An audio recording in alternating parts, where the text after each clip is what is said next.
guys, sampai di sini. Dan di video kali ini kita akan membahas cerita dari Rebirth of the Earth Immortal Vulnerable. Tapi sebelum gue mulai ceritanya, gue mau berterima kasih dulu nih bagi kalian yang udah mensupport channel ini melalui donasi, mau super thanks ataupun saweria. Yang pertama ada Iksan, katanya, halo Min. Halo juga Iksan, thank you ya Iksan buat donasinya. Selanjutnya ada Persatuan Jati. Aduh, katanya, semangat Min, besok lebaran. Ya nih, kemarin lebaran Idul Adha. Gimana nyate? Ada kambing apa sapi kabur gitu ya? Coba kasih tahu, ceritain coba di komen kalau ada yang lucu-lucu gitu. Thank you Persatuan Yatim buat donasinya. Selanjutnya ada Nida Cekai, katanya, semangat terus Min, sisa manen cabe. Siap. Enak ya bang ya? Kayaknya akhir-akhir ini cabe mahal loh. Enak bisa manen sendiri. Thank you ya Nida Cekai buat donasinya. Buat kalian yang mau mensupport channel ini dengan donasi, atau emang sekedar mau beli mimin kopi, kalian bisa pilih antara super thanks atau saweria. Gue sih nggak masalah kalian pilih yang mana. Cuma kalau bisa lewat saweria aja. Soalnya kalau YouTube potongannya gede 30%. Kalau saweria cuma 5%. Untuk link saweria kalian bisa klik aja di atas kanan nih, atau bisa cek di kolom deskripsi. Tapi kalau mau support gak harus donasi kok. Dengan kalian nonton sampai habis dan memberikan like pada video ini, itu udah ngebantu banget buat support channel ini. Oh iya, kalian juga bisa join nih ke grup Telegram komunitas cerita manhwa yang baru. Untuk linknya gue tampilin di layar ya. Tapi kalau malas ngetik, cek aja kolom deskripsi. Di sana kalian bisa sharing nih topik seputar manhwa dan kawan-kawan, dan juga ketemu teman baru. Kalau mau info terbaru dari Mimin, misalnya upload kapan atau misalnya ada telat upload, Mimin pasti akan langsung infokan di Telegram. Makanya jangan lupa join ya. Nggak perlu berlama-lama lagi, kita mulai aja ceritanya. Halo guys, Sabik di sini, dan sebelum mulai ceritanya, gue mau ngumumin nih kalau Mimin sekarang ngadain giveaway. Mimin mau giveaway satu buah HP baru saat nanti udah menyentuh 50.000 subscriber. Untuk ikut atau berpartisipasi ada beberapa syaratnya nih, tapi simple banget. Syarat dan ketentuannya kalian bisa lihat nih di Instagram Mimin. Instagram Mimin tuh nih, Mimin tulis nih HP Sabik 12, atau kalian bisa lihat aja nih di link di deskripsi, udah Mimin cantumin di bawah. Di Instagram Mimin itu ada postingan dengan logo cerita manhwa. Nah, di sana kalian bisa lihat tuh syarat dan ketentuannya.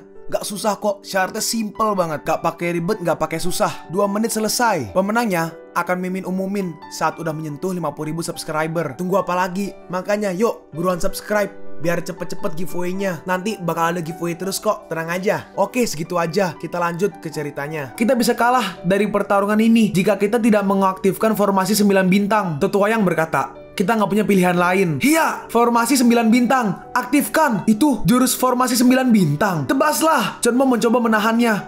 Aku nggak punya cukup energi tersisa. Lalu kita melihat wanita yang mengintai si Chunmo. Sekarang inilah kesempatanku. Dia memegang sebuah belati dan maju menyerang Chunmo. Mampus kau. Dan Chunmo terkena tusukannya. Mati kau. Lihat, seseorang menusuk Chunmo. Ayo, kita kerahkan seluruh kemampuan kita untuk menyerang dia sekarang. Menyingkir kau, brengsek. Chunmo terkena serangannya.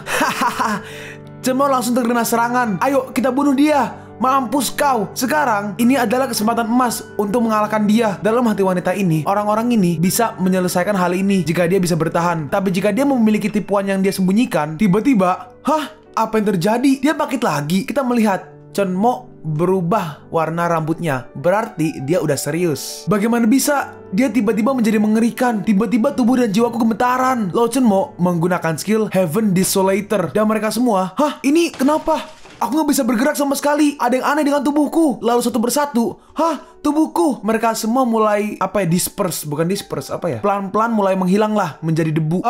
Tubuhku.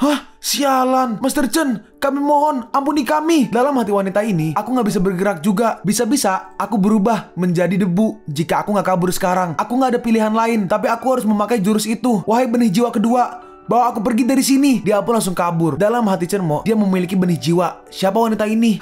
Nanti aja mikirnya deh. Aku terlalu banyak menggunakan energiku. Aku harus mencari harta karun yang bisa memulihkan inti jiwaku. Setengah bulan kemudian, Chunmo kembali ke Danau Yankui untuk memulihkan dirinya. Ahli seni bela diri kuno tumbuh pesat. Gak ada yang tahu jika mereka takut dengan dia atau ketenangan sebelum bencana datang. Master, aku di sini. Chunmo bertanya, apa segalanya baik-baik aja? Keluarga dan teman-teman Master aman, dan sekte kita juga baik-baik aja. Tapi tuanmu dari lembah pengobatan puncak sekarang ada di tempat kita. Dia sudah lama menunggu untuk berbicara dengan Master. Chunmo bertanya, tuanmu apa yang membawamu kemari? Tuanmu menjawab, Master Chen, saya ingin memperkenalkan lembah pengobatan puncak dalam acara konferensi alkemis di negara Chong. Keluargaku sudah menjalankan lembah pengobatan puncak selama bertahun-tahun. Kami sangat dihormati, tetapi ada keluarga dari seni bela diri dunia yang menjadi sayangan kami selama berabad-abad. Namun kami menemukan seorang jenius 5 tahun yang lalu, namanya Ye Susu. Dia terkenal dengan julukan si putri alkemis medis. Awalnya kami unggul, namun seiring berjalannya waktu, alkemis berbakat kami menghilang dan kami menjadi tertinggal. Dalam hati Chen Mo, seorang jenius, kok firasatku nggak enak ya?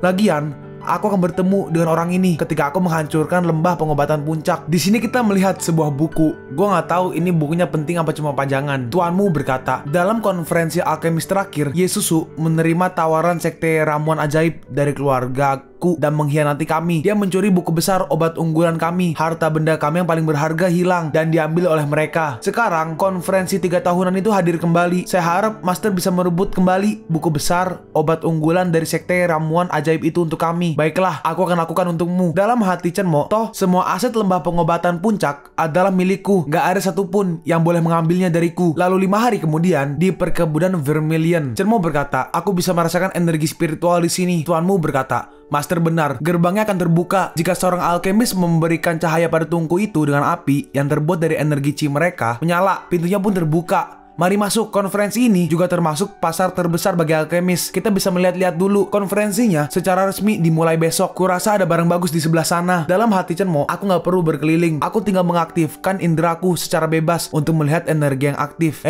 Seorang penjual berkata, Hey, monggo dilihat ginseng berkualitas terbaik saya. Dalam hati Chen Mo, ini kan ginseng darah. Ginseng ini salah satu inti dari bahan yang aku butuhkan untuk pemugaran obat mujarab. Bisa dibuat memulihkan inti jiwa nih. Chen Mo bertanya, berapa usia ginseng ini? Yang di sebelah kiri 1 abad, satunya yang di kanan lebih dari 2 abad, dan yang di tengah adalah 5 abad.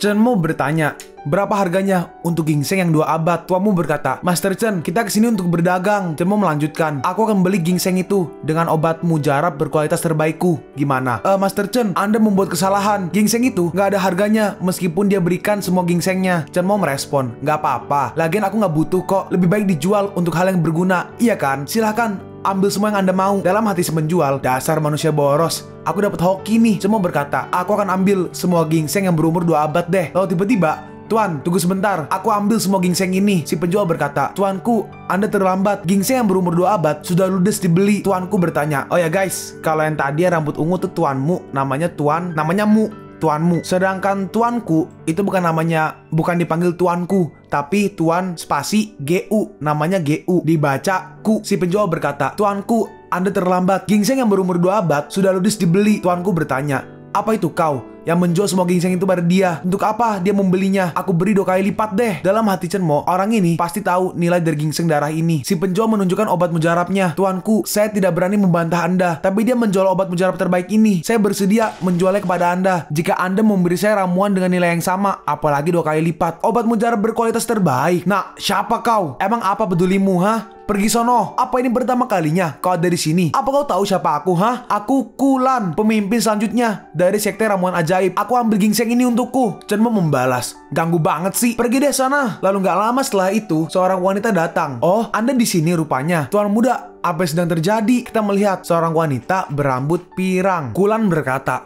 gak ada apa-apa. Hanya saja ada pria bengek yang mencoba mengambil apa yang aku incar. Si wanita menambahkan, gak ada yang berani menyentuh barang yang diincar oleh master kami. Ye Susu. Ternyata wanita itu adalah Ye Susu. Ye Susu berkata, oh, pamanmu ternyata. Aku bahkan gak mengenal dirimu saat ini. Kulam berkata, diri kau ini berasal dari lembah pengobatan puncak ya rupanya. Kau ini hanyalah sampah yang gak berguna, yang gak bisa menjaga seorang jenius. Nah, lebih baik sadar diri deh dan nyala dari pandanganku. Dalam hati Chen Mo pengen banget nampar nih brengsek, tapi kalau sekte dia tahu apa yang bisa aku lakukan, aku bisa kena masalah nih, dan bisa aja aku kehilangan kesempatan untuk mengambil buku tebal lembah pengobatan itu. Dan bisa jadi aku kehilangan inti jiwaku lebih banyak jika aku mencari gara-gara.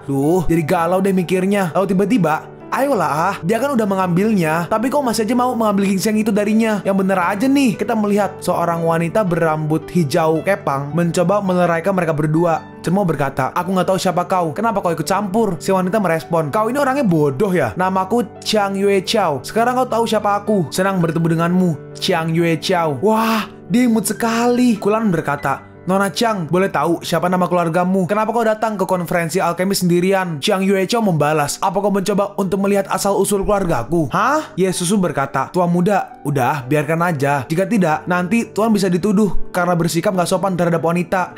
Baiklah kalau begitu. Demi Nona Chiang, aku berikan ginseng ini kepadanya. Awas aja kau ya. Mereka berdua pun pergi. Yuecho berkata, kau gak perlu berterima kasih padaku. Aku gak suka melihat sekte ramuan ajaib mencari masalah dengan orang lain. Siapa bilang aku harus berterima kasih padamu? Sambil pergi, Yuecho berkata, terserah. Hanya saja, jaga jarak dengan Kulan. Dia pasti akan melakukan sesuatu terhadapmu. Tuanmu berkata, wanita ini cukup tangguh.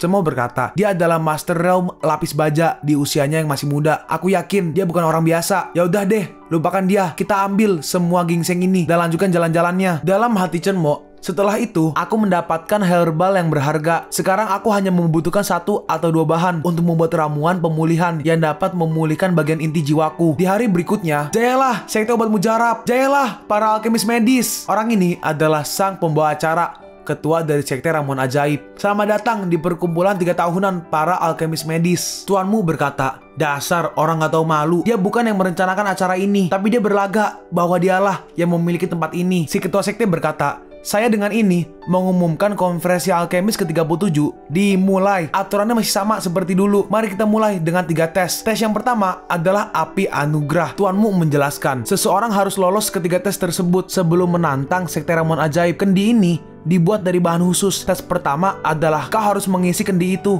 dengan api yang terbuat dari energi Qi. Kendi itu membutuhkan kekuatan 2 kali lipat lebih banyak daripada kendi biasa. Siapapun dari setiap sekte bebas untuk mengambil tantangan ini. Bagi mereka yang gagal, akan dieliminasi. Cemo berkata, mantap, penjelasannya cukup jelas. Ayo kita maju. Tentu saja, mereka pun maju. Dalam hati Chenmo, gak ada yang aneh dengan kendi ini. Gampang banget tes ini. Tuamu berkata, Master, terlalu cepat atuh. Yang lain masih persiapan untuk mengendalikan Qi mereka. Chenmo berkata, kata yang tak seharusnya dikatakan kepada seorang pria. Ini bagaimana bisa? Orang yang kiri berkata, bagaimana bisa dia secepat itu? Dari mana keluarga dia berasal? Orang yang kanan berkata, bahkan ketua sekte ramuan ajaib aja nggak bisa cepat itu. Mungkin dia cuma hoki aja. Mari kita lihat kelanjutannya. 36 kandidat lolos tes pertama. Tes yang kedua akan dimulai sekarang. Kita melihat orang ini adalah Ku Yuehe. Sekarang mengenali tumbuhan herbal. Tuanmu menjelaskan. Tes yang kedua adalah mengidentifikasi tumbuhan herbal ini. Selama kau bisa mengidentifikasi 10 dari tumbuhan itu dan mendeskripsikan kegunaan medis dari tumbuhan itu, maka kau akan masuk kualifikasi ke tes selanjutnya. Mungkin kau pikir 10 itu mudah, tapi masing-masing dari tumbuhan herbal ini sangatlah langka dan memiliki keunikannya sendiri. Tulis saja jawabannya di papan ini dan berikan kepada petugas. Lao Chenmo mulai menulisnya. Orang yang kiri berkata, apa menurutmu tes yang kedua tahun ini terlalu sulit? Yang kanan merespon, aku penasaran, tumbuhan herbal itu asalnya dari mana? Bahkan aku sendiri nggak tahu jenis apa itu. Ku Yuehe berkata,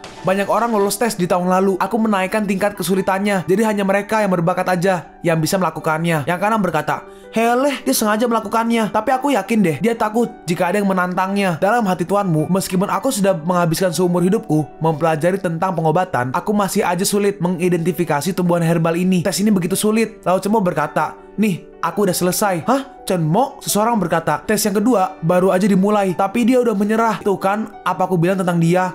Dia mah hoki aja tadi di ronde pertama. Seorang lagi berkata, bagaimana bisa dia cepat sekali selesainya? Dia pasti asal-asalan menulisnya. Oh, dia rupanya. Kita melihat si Kulan juga ada di sana. Ye Susu berkata, Tuan muda, mungkin kita harus memberitahu ketua mengenai masalah ini. Saya khawatir dia datang kemari untuk membahaskan dendam lembah pengobatan puncak. Kulan merespon, nggak apa-apa. Toh, dia nggak cukup bagus. Dia hanyalah manusia sampah yang dapat dengan mudah dikalahkan oleh siapapun dari sekte kita. Dalam hati si juri, dia menulis 10 tumbuhan herbal ini. Tapi aku nggak tahu jika jawabannya benar atau salah.